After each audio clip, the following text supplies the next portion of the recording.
how do I kind of move on with life and kind of use my energy in a productive way.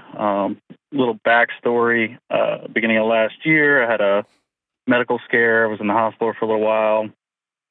Never had that before. Then shortly after that, my wife at the time asked for a break, and obviously I wasn't too excited about that. Then I found her with a family member of mine. Oh God, who? Cousin. Dude, cue the banjos, man. Like, is this a big shock to you? So she had a couple of instances of infidelity prior to that that I had found on her devices. She always swore it was nothing physical. It was just talking or exchanging pictures and stuff. So, I tried to move past that beforehand. But, it got to this, and this was a huge shock right after, the medical scare. We have a 3-year-old daughter, so, that made it. I'm sorry, dude. Yeah. What was the medical scare? Had kidney stones that I ended up going septic, got a staph infection, spent a week in the hospital, then I had a IV drip line in me for a month after that. So you've been through it this last year, man. I'm sorry, dude. Yeah, it's been a rough one, that's for sure. Who's got custody of that 3-year-old girl? So we have equal custody, 50-50. She actually, the ex-wife, we ended up going through all that, got the divorce last year. She has since moved in with said cousin. They actually just had a child on almost the year anniversary of me finding all of this out. God, it's like a country song. Yeah, a really bad one. Yeah, so your 3-year-old daughter's going to be half sisters or half brothers with her, or half sisters with her cousin too. So it's not technically not a blood cousin. Someone I've known their family my whole life. So like not actual blood, but considered family. Jeez, I'm sorry, man. All right, so how can I help, dude? What a mess. So I'm just kind of, I don't know, feel like I'm floating through the wind. Yeah. When all that went down, I was working for a company for 12 years. That was not looking great, company-wide, not just because of what I had going on. So I moved to a different company. It's been decent here, but I just kind of feel like, I'm just kind of floating in the wind. The days that I don't have my daughter, are obviously really hard. It's really hard to find motivation to get up and do much of anything. Yeah. Yeah. I can't wrap my head around the pain you've experienced. Well, I mean, just to put it down on a piece of paper, you're faced with this shock, right? That your body's failing you, right? And there's that sense of being betrayed by your own body, especially in a tough time. And most people don't realize that can happen over a weekend until it happens over a weekend, right? That you have a pain, all of a sudden that pain is real bad, and then you got kidney stones, and all of a sudden you find yourself, a PICC line, and that's a nightmare. And then on top of forgiveness and your wife betraying, here's the thing, you knew for a while, and you ignored your own gut for whatever reason, and to see that come true is devastating. And then I wouldn't wish, I've said this before on the show, I don't like to be gone from my son or my daughter for 3 days, much less just know, this is the rest of my childhood, right? I mean, the rest of her childhood is I get week on, week off. Mm-hmm. And then the extra kick in the teeth is, oh, cool, she just moved in with a family member and had a kid with him, which just a slap in the face on top of a slap in the face, man. So let me just say this. Your body's right to just want to get under the covers and not get out. Okay? And I know there's a sense of, on top of the shame, on top of I should have listened to my gut, on top of all that stuff, there's this sense that your body's not working right. And I might be the only mental health professional that would tell you, no, your body's working perfectly. This idea that you just want to, your body just feels like you don't want to curl up and I want to stay on the couch under a blanket, not want to move. I just want to be here. That feeling is right. We're not going to live there, but I want you to know that that sense makes sense to me. Okay. The big question I want to ask you is, like, you're at a fork in the road, and there's a lot of grieving and a lot of being sad and a lot of being heartbroken. Have you rolled over into anger and rage yet? Or are you not there yet? That hit me in the beginning pretty hard. I think I've calmed down with it on the anger side. I did do some therapy there for a while, but it got to be too expensive. Okay. But yeah, I think it's. I guess where I'm at is like I don't know if I've like fully accepted the reality of everything that went down and how I let it get to that point. You won't for a while. It will wave over you like sitting at the beach. And it'll be fine, and then a big wave will hit you one day. And that's just part of this grieving process that you're going to go through. And I'm going to challenge you to not put your head in the sand and just let it happen like you've done with your marriage, like you've probably done with other things in your life. And I think this is a moment when I want to challenge you to stand up on 2 feet and accept and take some of this. Take the waves hitting you, because that's part of the grieving process. Or let me say it another way. It will emerge in your life again. And the more you face it now, and the more you have a plan to do something and you just let yourself be sad one day, and the more you fight and scratch and claw, and maybe you don't go every week to see a counselor, but you go once every 2 weeks, or you join a group of divorced dads, which is embarrassing and shameful and all that. The more you do that now, the better chance you have of getting your feet underneath you and heading into what is the next part of your life. How old are you? 28. 28. Yeah, dude. You're still, you're barely starting the second quarter of the game that's your life. You know what I mean? You got a long road ahead of you. So here's the question I got for you. This is a scary question. What do you want to do next? I want to show up for my daughter, okay. In the best possible way that I can, and want to get to the point, where I'm comfortable being me, being alone with me. Okay. Again. So here's the heartbreaking challenge that's ahead of you that I think you are 1,000% capable of.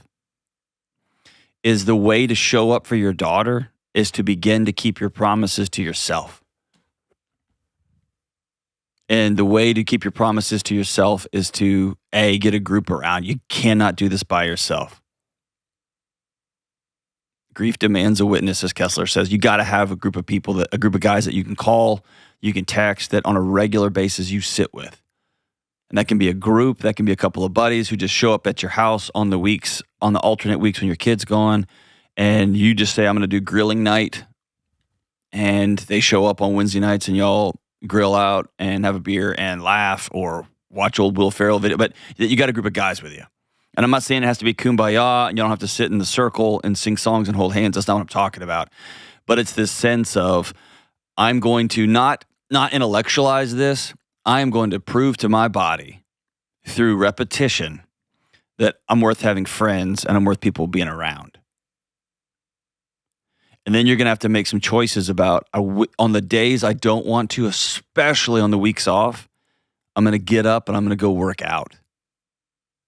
And I'm not going to do 4 hours one day and then be so sore I can't move the rest of the week, but I'm going to go do 30 minutes. And that might be as simple as getting a backpack and putting some weights in it and just going for a walk for 30 minutes. If you're not an exercise guy, that might mean going to a local gym. That might mean any number of things. Getting some dumbbells and working out in your garage, but doing something that is going to help your physical body, okay? Mm-hmm. And then I want you to be honest about your job. If you hate your job, this is an amazing moment in history when at 28, and you have every other week without childhood responsibilities, without kid responsibilities, that you can get another degree, you can get retrained, you can go practice. You get what I'm saying? You can begin to say, okay, for the first time in my freaking life, what do I want to do? And here's the thing. A dad who has taken ownership of his physical body. And I'm not saying like snap into a Slim Jim. Not what I'm talking about. Take a lot of protein. Not that. But a dad who is taking care of himself. A dad who's got other male friends that he does things with. A dad who's got a spiritual life in order. A dad who professionally is leaning towards the person he wants to be. Who do you want to help in the world? And then I'm going to go pursue that. That's a dad that's going to show up for his daughter. Otherwise, here's what's going to happen. You're going to chase around a 3-year-old who becomes a 7-year-old who becomes a 14-year-old, and you're going to think showing up for her is just doing whatever she wants you to do on the few days a week, every month you have her. And that's a recipe for you, yet again, not following your gut and showing up and just trying to be whoever the person in front of you wants you to be, instead of your daughter getting to anchor into a grown man, which is the greatest gift you can give her. So what's your next move? Well, I think I need to set myself up to follow through. Okay. Can I ask you a couple of just basic entry questions? Sure. How much money do you owe? Like if you took all your credit cards and your car payment and all that stuff and you just wrote it down, about how much do you owe? Student loans, all that. Including the house? Nope, not including the house. Okay. All the other stuff, probably around $60,000. Okay. How much do you owe on your house? 110. How much is it worth? 220 probably. Okay. Did your wife sign it over to you? Yeah. Okay. How much do you make in your job? With the new job I have now, probably around $55K a year. Okay. I want to challenge you on two things. I want you to work maniacally, like a lunatic, to not owe anybody anything. Okay? And I almost never recommend this, but you might consider selling your house and moving to an apartment. That house has ghosts in it anyway. And I thought about that. Pay off everything you own and commit nobody will ever own me again, both emotionally or financially. And then you make 55 a year. I want you to have an 18-month goal to at least be at 75, but preferably double it. And I know people are listening like, you don't even understand. I do understand. Yeah, I'm on the cusp of a promotion where I work, so okay. hoping that's gonna. But here's what. Yeah, we're done hoping. Okay, hope is an action. Actually, we're not done hoping. We're done wishing. Hope is an action, and here's what I promise you: if you position yourself where you don't owe anybody any money, you waltz into work differently. When you're at the gym every morning, even if you're only there for a little bit, you walk into work differently. You talk to customers differently. And it's that little bitty edge that your boss says, that's my guy. And it's not I hope I get this promotion because then it's going to change. It's not. It's just going to swell up. And then your wife's going to say, hey, you got that new job, daughter needs shoes. And you'll be like, okay, I'll get 4 pair. And then you're just going to be chasing your tail again. But if you put some stakes in the ground, I'm a man who does not owe anybody any money because that's my new identity. I'm a guy who takes care of myself because that's what my daughter deserves and that's what I deserve. I'm a guy who's going to go back to a church. I don't care which one. I'll go to anyone because I'm a man who takes a knee before something bigger than me. And if you hear my voice getting, like I'm passionate about this, about men who have been told their whole lives that if you wiggle in class, something's wrong with your brain. And if your wife leaves you for your cousin, that somehow you're a loser and you're shameful. I'm sick of all that stuff. But I want you to stand up for the first time and say, I'm 28 years old. My name is Robert from Florida, and it's game on day one. But I can't want this more than you do. I want it. Okay. Then here's what I'm going to hook you up with, okay? I'm going to hook you up with several things. I'm going to hook you up with my buddy Dave Ramsey's book, Total Money Makeover. I want you to follow that thing. Okay? Don't deviate from it. The second thing is I'm going to send you my book, Building a Non-Anxious Life. I want that to be your roadmap for your life, okay? Okay. The third thing is I'm going to send you an app. I'm going to send you the $Every app, the premium version. You can link with your bank, and you're going to have a budget for the first time in your freaking life, and you're not going to deviate from it, okay? Okay. And I want you to consider ASAP, we're in the hot market season right now. Consider putting your house on the market. Get yourself a really sweet 2-bedroom apartment. Pay off everything you owe. Take the other $40,000 that you're going to pocket and put it in an emergency fund. And now you're your own bank. Nobody owns Robert. You got it?